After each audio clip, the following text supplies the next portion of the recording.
Sydney talked to me or asked me to come and just give you kind of the down and dirty version of what going through a Reg A offering looks like. We are expected to have, or to be qualified by the Securities and Exchange Commission to raise capital on Wednesday next week. So we've gotten through all of the rigmarole, or at least that's what it looks like. And we're going to be going live. So what I want to do is just kind of walk you through what that experience has been like. I would be delighted to answer questions and certainly chat after the talk. But don't do this at home is the theory, and I kind of wish somebody had told me that before we started, because there's a lot going on here. And one of the challenges in a brand new arena like this is that nobody really knows what they're doing. So there are a lot of really good people that are well-intentioned that are guessing or feeling their way along. So talk a little bit to begin with about what Reg A Plus is and what it is not. Because it's important to understand what you're getting into and make sure that this vehicle aligns with your interests. And that's certainly something that we spent a lot of time thinking about before we made this decision. So what it is and one of the things you have to know right off the top is that you will suffer. This will involve pain. It will involve disappointment. It will involve frustration, perhaps the desire to kill some person or other in the process. But it might be worth it too. I mean, you heard the story of Paul Elio and his company raising $17 million for a company that's in the development stage with a prototype is a pretty amazing feat. And to get to the place where he now has the capital and the visibility to execute his business model is a very exciting thing. And that's not easily done. It's maybe hard to understand if you haven't tried it yourself, but that is a big deal.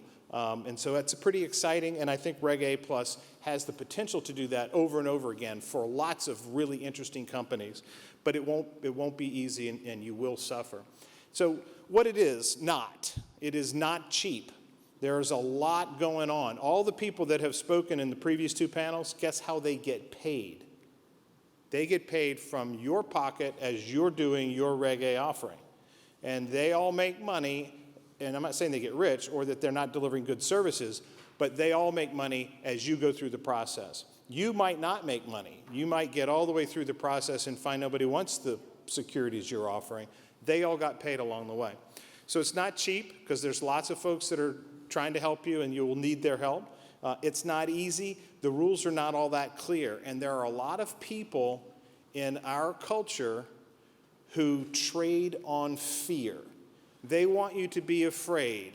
Sometimes you'll hear an attorney say something like, yeah, well, these rules are kind of complicated and you got to be careful if you go across the line with the SEC, you could end up in jail.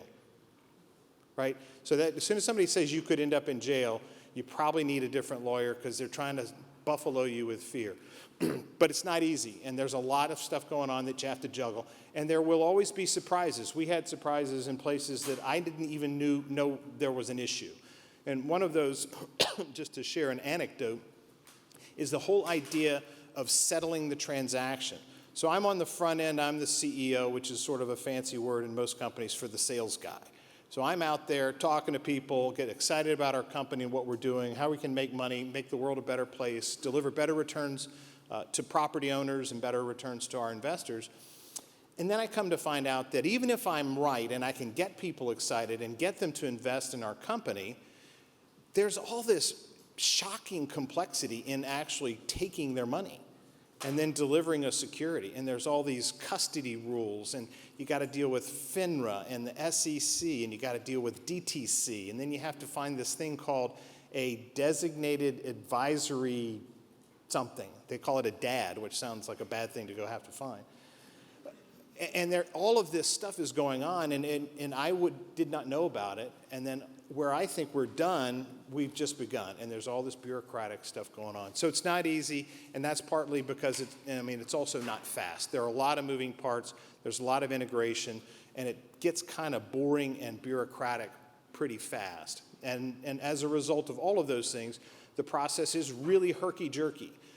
So when we first filed, we filed our 1A form with the SEC. I think it was in the tail end of September.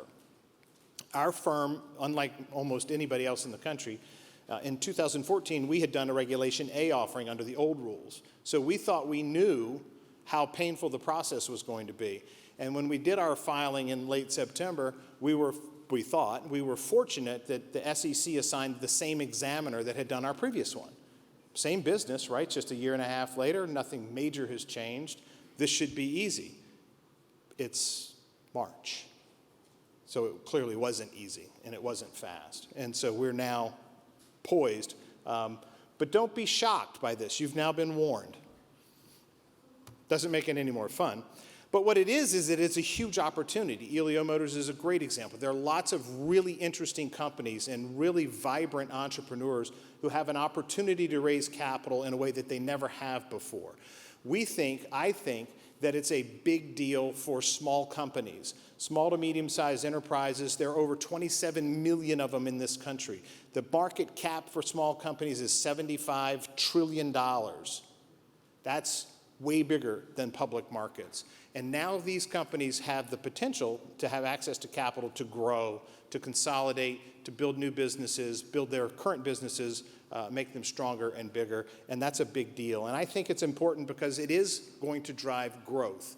There will be growth coming out of the American economy as a direct result of Regulation A and Jobs Act rules.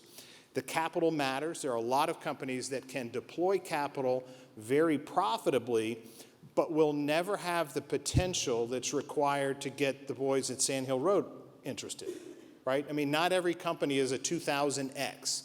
Not everybody is a Google or a Uber or a Airbnb. A lot of companies will be able to turn out 20, 30% returns reliably, but nobody in Silicon Valley cares about that. But there's a ton of opportunity there. And the process is improving. And so our experience is likely to be one of the worst experiences that anybody in the process will have because we're at the front end of that curve. You know, Paul Elio had a lot of stumbles, a lot of bumps and bruises that a year from now the people going through the process won't have. So you should be encouraged by that. And you can raise money for relatively big chunks of money without losing control of your company. Now, we went through the process of looking at Reg D offerings with accredited investors. So we have raised in other ventures about $400 million worth of capital in the private placement arena. So we knew something about that. We went to private equity on Wall Street and talked to those guys. And what it came down to for us was the private equity folks, you can get all your money in one nice little lump and it seems easy, but we didn't have issues with valuation. We had issues with control. They wanted control of the company. They wanted seats on the board. They wanted oversight that we thought was ultimately going to be very limiting.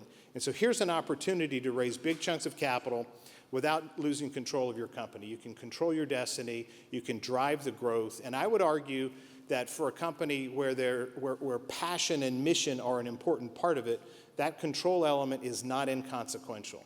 That if you take Elio Motors and you take Paul Elio out of the equation, you might not have the same company.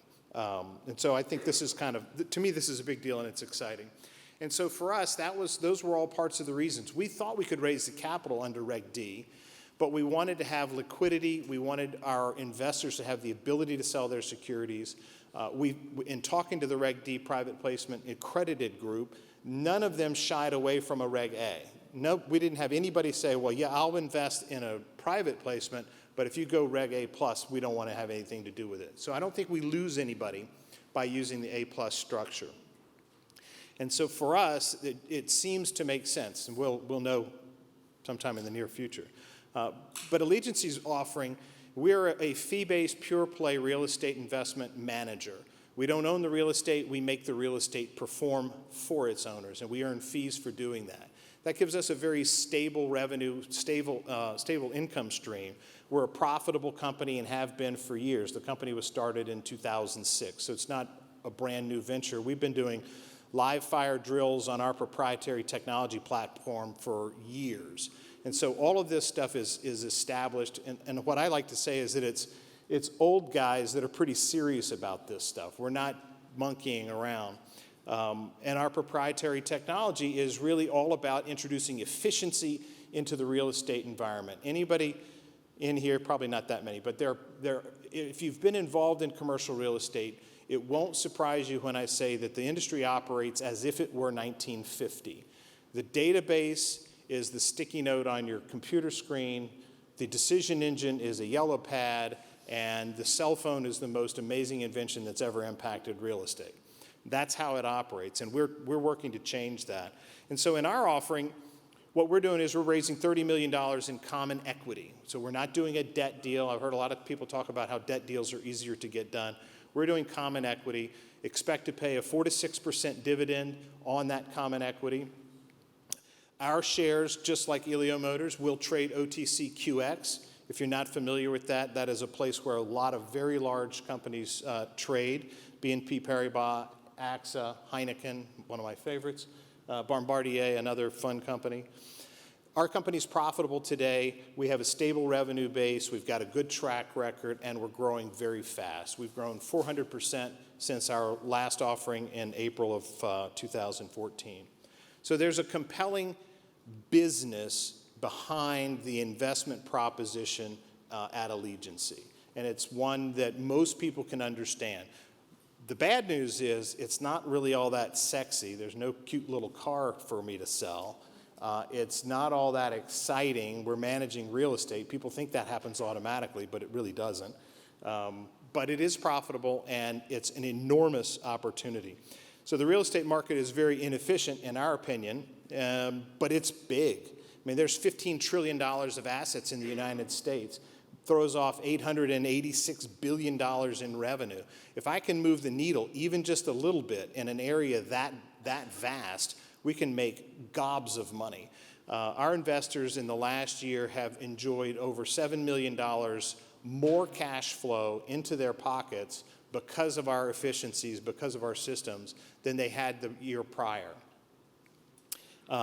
And so the idea is, with a fee-based revenue platform, what we're able to do is to deliver to an investor some of the diversification that they might want in their portfolio, having exposure to real estate without the beta. So you get the alpha, that diversification and that return, without the beta or the volatility that direct real estate equity ownership entails. And so as an investment, this has some interesting characteristics that are worth thinking about. And we're already in 24 different cities across 11 states, managing about $1 billion worth of real estate. So this is what I'm out selling to the investor public, is a going concern that's operated by serious people with experience. It's a real business, they're real employees, there's time, there's history, and we can point to all that. And oh, by the way, there are audited financials, which is a painful process too, if you haven't done it. And the performance that we deliver matters because that $7 million goes into the investors' pockets. And most of our clients the dollars are coming from people who are in retirement age. And so we have historically improved returns by 200 to 250 basis points in terms of return on equity. And that incremental income is a big deal for the people that are receiving it. So back to the crowdfunding thing. So that was what we're out talking to people about and why we think they should be thinking about it. But we're doing a multi-pronged approach. Our experience in the capital markets is very deep, and our approach is perhaps informed by that. And what we have decided to do is to take a three-prong strategy. Step one, or prong one, is to work the crowd. We think that the crowdfunding model is very exciting, and there's a lot to commend it. And so we are doing a major push in advertising, in social media, in public relations, and have been doing that, some pieces of that anyway, for a year or more, as we're building the company's brand, building its profile.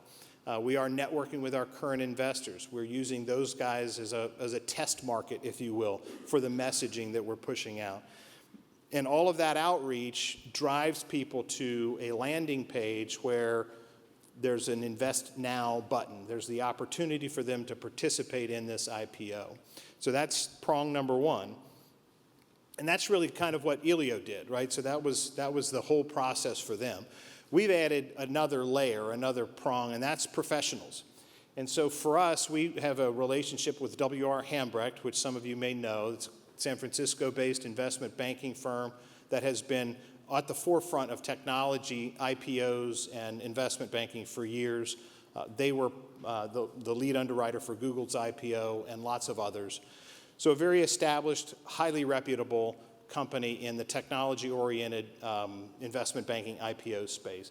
And they are the lead investment banker for us. And what they're doing on our behalf is they're taking advantage of the network that already exists.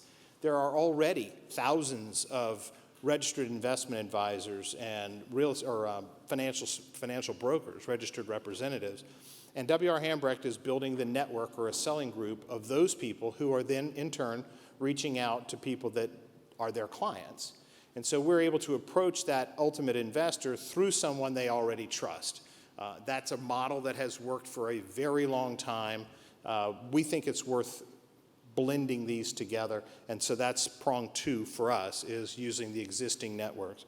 And then prong 3 is institutional investors. This is a different sort of a beast. We contracted with Wield & Company to approach small institutional investors in the US and in Canada. And they take a very data-driven approach in that they go through, we created a set of analog companies that look like we think we look, and then went through the portfolios of all of these different institutional investors and figured out who had which of the analog companies, how many shares did they own, how long had they owned them, et cetera, and then did a data sort to essentially filter for who are our highest probability targets. And then what Wield does is they leverage the relationships they already have, and they actually make personal phone calls and personal visits to these various institutions. So all 3 of those prongs to raise $30 million. That's not good. Is that spam? I don't know. And so we're guessing, of course, because we haven't really started actually taking money yet. But if I were to guess, I would say that we will probably raise $10 to $15 million through the crowd. We'll probably raise, so let's say $10 million through the crowd, $15 million through the broker-dealer network at Hambrecht, and probably $5 million through institutions with Wield & Company. That would be my guess of how it'll break down. But it's an interesting way to look at it because you're really integrating the various channels and bringing, in our view anyway, you're bringing Regulation A+ up a notch into the level where all of the securities professionals who are vetting this, we've had analyst reports completed by Wall Street firms, and there'll be aftermarket research support so that there's an ongoing trading component that will help the liquidity for our clients. And it's really, I think, a professionalization of what Regulation A is often thought of as.